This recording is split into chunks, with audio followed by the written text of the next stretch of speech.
தூக்கிட்டு வந்த அன்னைக்கு அப்பா பக்கத்துல இருக்கும் போதே உங்க கையால சோறு ஊட்டி விட்டீங்களே, ஏன் ஊட்டி விட்டீங்க? அது பசி மயக்கத்துல கிடக்குறேன்னு பாவம் இறக்கப்பட்டு ஒரு குழந்தைக்கு விட்டு விட மாதிரி ஊட்டி விட்டேன். அது தப்பா?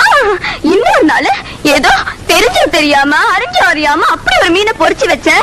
அதுல ஒரு துண்டு கூட மிச்சம் வைக்காம எல்லாத்தையும் சாப்பிட்டுப்பட்டு இப்படி ஒரு மீனை என் வாழ்க்கையிலே நான் சாப்பிட்டதில்ல. இப்படி தினமும் சாப்பிட்டா உடம்பு கிண்ணன்னு இருக்கும். இந்த மதில கூட குத்தி உடைச்சுக்கலாம்னு சொன்னீங்களே, ஏன் சொன்னீங்க? அது மட்டுமா, உன்னை கட்டிக்க போறவன் ரொம்ப குடுத்து வச்சவன் என்ன பார்த்து ஒரு மாதிரி ஏக்கமா சொன்னீங்களே, ஏன் சொன்னீங்க? அதெல்லாம் போட்டோம்.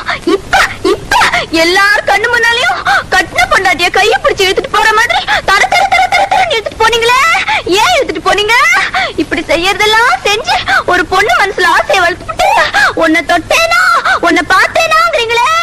தொட்டா தேனாக்கோ பார்த்தா தேனாக்கோ, நீங்க சொன்ன ஒவ்வொரு வார்த்தையும் அம்பு